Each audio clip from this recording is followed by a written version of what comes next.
Pero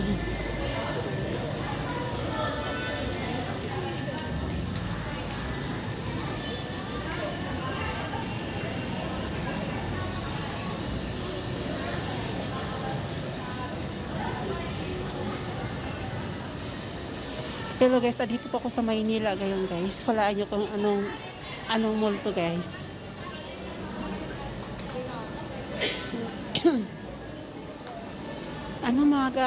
Mag-alas 8 na pala.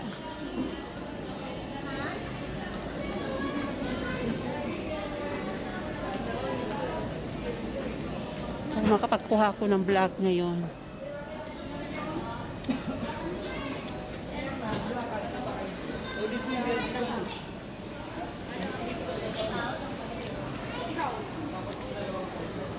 Ito yung dito, yung pag halimbawa pag may guest, mga artista, and dyan sila nagso-showing.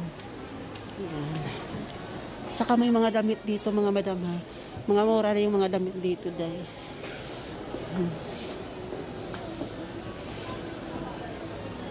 Marami ka dito pagpipilian ng mga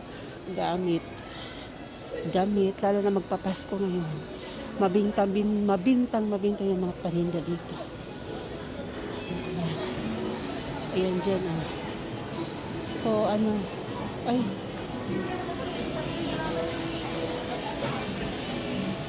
ikot tayo guys. Ito yung Mang Inasal. Dito minsan ako kumakain guys. Yung Mang Inasal. Kasi dati dito ako nakatira sa Maynila dati. Diyan sa